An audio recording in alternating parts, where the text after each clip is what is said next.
Hi guys, this is Alea Jen and welcome back to my YouTube channel. So for today's video, pagpasensyahan nyo na yung boses ko kasi paos talaga ako. Buti na lang bago ako mapaos is nakapag-video ako nung Saturday ng 3 video kaya may upload ako ng 3 araw. So ang video natin for today is nagsabi si Nita Ilpades. Sabi niya maganda pero nakakatakot dahil nga sa termination yung video ko about sa bakit maganda magtrabaho sa Hong Kong as domestic helper. So yun yung reply niya, natatakot sa termination. So guys, ang una talaga kahit yung mga nag-a-apply, yan talaga yung iniintindi or yung pumapasok agad sa isip, termination. Kasi yun naman talaga yung nakakatakot dito sa Hong Kong. Lalo, yun nga, kapag may utang kang iniwan sa Pinas, hindi ka talaga mangangamba ka talaga. Kasi magiging negative ka pa, mabaon ka sa utang, tapos wala ka pang mapapala. Pagod, trauma lang yung mangyayari sa'yo. So, paano nga ba? Ang gawin nyo is think positive lang. Dapat bago kayo mag-apply sa Hong Kong, isipin nyo muna kung condition yung katawan nyo, kung kaya ng katawan nyo yung trabaho, at yung utak nyo, kailangan alam nyo yun, physically, hindi lang mentally guys, kailangan yung pasensya nyo sobrang haba talaga na hindi mo iisipin na kaya mo palang lunukin lahat. So, ganun dito sa akin, may sugat nga ako dito sa kamay kasi kahapon may kinukuha ako doon sa halaman na orange kasi di ba Chinese New Year, naglalaro kami ng bata ng bola, tas kinukuha ko yung bola sa baba doon sa maraming tinik. Bigla akong pinagtutulak ng bata doon. Yung kamay ko nasa loob. Nasugat siya ng tinik doon. Alam mo, kung bibigyan lang ako ng pagkakataon para sakalin isang beses yung bata, igagrab ko talaga yung pagkakataon na yon. Tapos, kahapon, may binabad ako doon na pinatong ko sa washing na damit.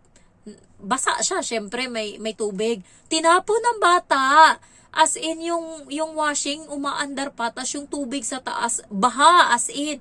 Tapos sabi niya sa akin, Jen, tignan mo yung doon kasi basa. Sabi ko, hayaan mo lang yun kasi nga binabad ko yun. Inanin niya, pinunasan niya ng tissue.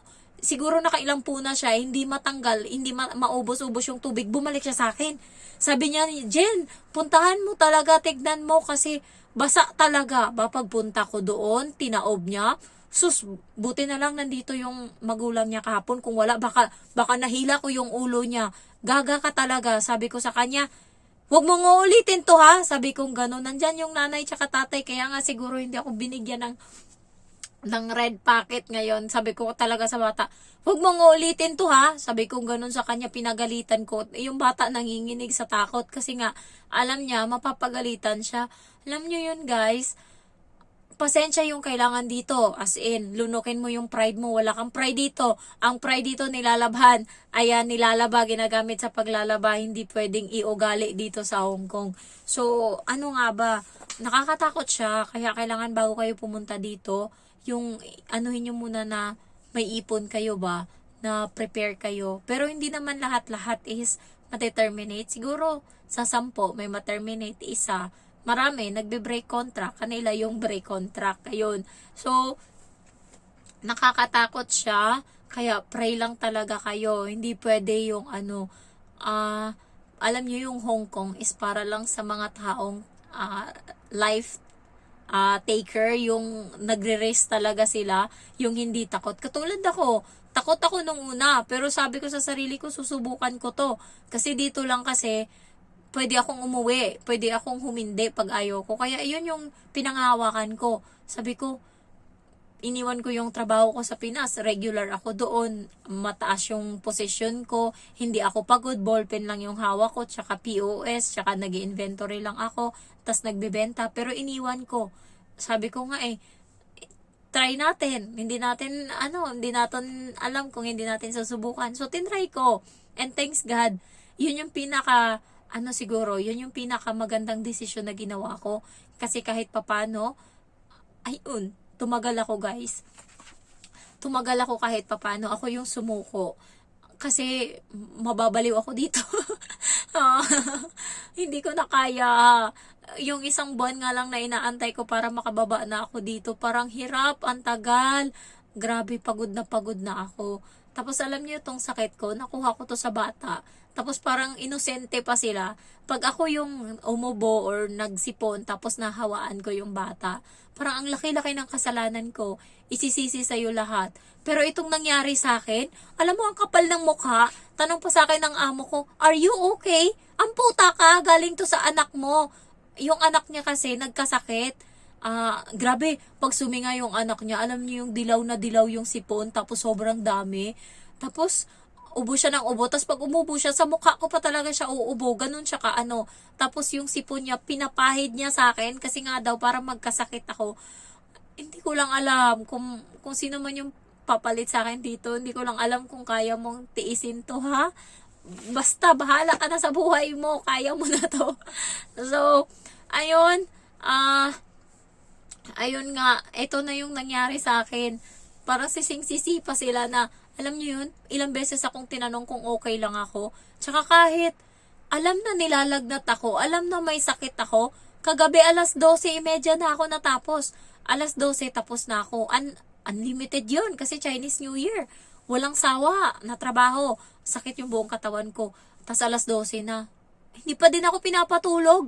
Tapos sumirit pa yung bata, maglalaro pa daw. Yung nanay pumayag. Sabi ng bata, Jen, pumayag yung nanay ko, maglalaro tayo 5 minuto. Yung tatay humindi. Sabi ng tatay, Jen, matulog ka na. Sabi ng gano'n ng tatay. Sabi ko kaagad, okay sir. Tapos edi nag-ano na ako, umiyak yung bata, pumunta sa nanay. Nag-ano doon na ganto-ganto pwede ba daw. So pinayagan ng nanay, 5 minutes pero umabot pa yun ng 20 minuto. Alam nyo, tapos walang pa konsuelo, hindi pa ako binigyan ng red packet ang yawa.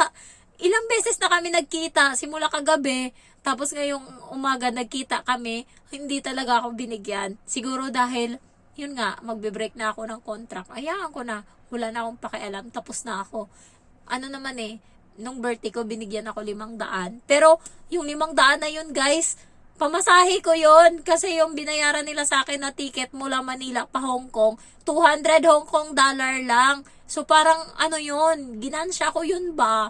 Ayan, bisit na buhay. Kaya siguro hindi ako binigyan ngayon. Hayaan mo na. Alam ko bibigyan ako pero siguro maliit lang. Baka siguro 100 masaya na ako doon. So, yung ano natin, yung break contract, think positive lang tayo kasi the more na iniisip natin yan kapag mag-apply tayo, the more na na-attract natin yung ano nga, yung bad. So, kailangan focus lang tayo. Ako noon, araw-araw ako nagbibilang. Sabi ko, ilang araw na ngayon, naka-1 linggo na ako. Pag terminate niya ako, meron akong 40,000 pag uwi. Yun, binibilang ko ng binibilan. Hanggang sa nakadalawang buwan ako. Sabi ko, ay, bawi na ako sa gastos. Sige, ngayon yung ako hamunin na mag-break ng contract. Pero ayun nga, nagpagawa ako ng bahay. So, may mga times na gusto mo nang mag-break ng contract pero iniisip mo, puta na bahay yan, hindi matapos-tapos para makalayas na ako dito. Ayun yung inahawakan ko kaya hindi ako lumayas dito kahit gustong-gusto ko na kasi yung bahay hindi ko pa tapos. Pero ngayon, nako, wala na talaga. Hindi na ako nag-hold back kaya din ako nag-break ng contract kasi wala na yung papa ko eh. Ano pa yung silbi? Bakit ako nagtatrabaho ng pagkahirap-hirap dito? Wala na akong iniisip. Tapos na yung bahay ko. Okay na ako. Masaya na siguro ako. Bibigyan na lang ako ng budget ng boyfriend ko every month. Okay na ako dun sa Pinas. Tapos alis na lang ako yun nga, pa US. Yun. Sa inyo guys, unti-untiin nyo lang. Basta, kailangan yung magastos nyo is mabawi nyo muna. Maraming sinuwerte sa Hong Kong. Pag minalas ka lang talaga dito, hindi ko lang alam anong gagawin mo. Sa akin nun, kung walang CCTV, yun, duraan nyo yung pagkain kung yung bata yung salbahay, duraan nyo. Ayan, kung walang CCTV, pero baka mamaya may CCTV, wag nyong gagawin. Parang, hindi ko lang alam kung gayuma yun, pero turo yun ang lola ko sa akin. Pero kadiri talaga, pero yun yung para mapaamo mo sila ba. Ayan, so, yung break contract, common yan. Always yan. Ang atin lang is kung paano natin sabayan yung agos ng buhay. Kasi guys, especially yung mga taga-probinsya, Visayas, Mindanao, matiisin yan. Ang always lang talaga sumusuko is yung mga taga-Maynila. ang karamihan kasi sa Maynila, konti lang yung gastos nila. Kaya kahit papano, hindi sila manghinayang mag-break ng contract. Pero yung mga taga Mindanao, Visayas, yun yung mga yun yung mga malalaki yung gastos. Kaya bawiin muna. Tsaka sanay kami sa tiis, sanay kami sa hirap, sanay kami sa tiyaga. Ayan, tinitiis namin yan para lang matapos yung contract, para lang ganyan. Pero pag sinuwerte ka, maraming iba dito, maraming sinaswerte, marami din minamalas. Pero bawi. Yung kaibigan ko, 9 months bago siya umuwi, tinanong ko siya, bawi ka ba sa nagastos mo?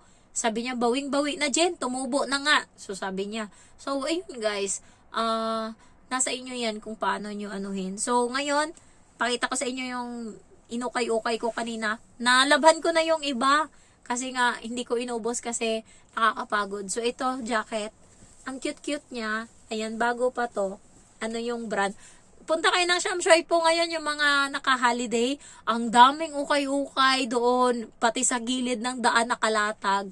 Ayan, so ito is Baleno. Small to. Ang ganda nito guys sa personal. Sobrang bago pa. Yellow yung kulay niya. Ayan, ganyan yung kulay.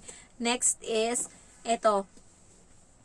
Kasi iniisip ko to partner ko sa sa mga palda-palda ko. Ayan. And then ito, pinakabet ko kasi kailangan ko ng jacket papunta ng Sapa. So, sa Vietnam, malamig kasi doon. So, ito yung binili ko. Dalawa to pinagpipilian ko kanina, pero ito yung gustong-gusto ko. Ano siya? Baleno? Boseni na brand. So, ito. Bali, hanggang hita ko to. Mataas siya. Yung maganda siya, guys. Ayan. 10 lang to. Ayan. 3 yung binili ko. Nandun na yung iba. Nilabhan ko na. Ayan. Sobrang ganda nung mga nabili ko ngayon. Ang may mga tatak pa, mga Zara, ganyan. So, kapag nag-ukay-ukay ako, hindi ako bumibili ng walang tatak. Kasi, minsan binibenta ko yan. Pag uwi ko ng probinsya, ibibenta ko yan sila. Pag nasuot ko na, tapos napicturan ko na, binibenta ko na yan. Lalo doon, mabenta yung mga pants, mga palda. Yun yung binibili ko. Mga t-shirt, ayaw nila yan kasi parang sa kanila mura. Ayan. Namamahalan sila. Kaya yung mga pantalon yung mga binibili ko. So, ayun lang guys. Thank you for watching. And, kung nandito kayo sa Hong Kong, kapag stress kayo, mag-ukay-ukay kayo, mawawala yung stress nyo. Ganun ako eh. Parang nare-release ko yung ano ko. Basta may bit-bit ako pa uwi. Parang, ay, bayad na yung ano ko. Bayad na yung pinag-anuhan ko. Ayan, okay na ako. Hindi na ako stress uli. Sunod naman na linggo, stress uli. So, thank you for watching and I love you all. Bye-bye.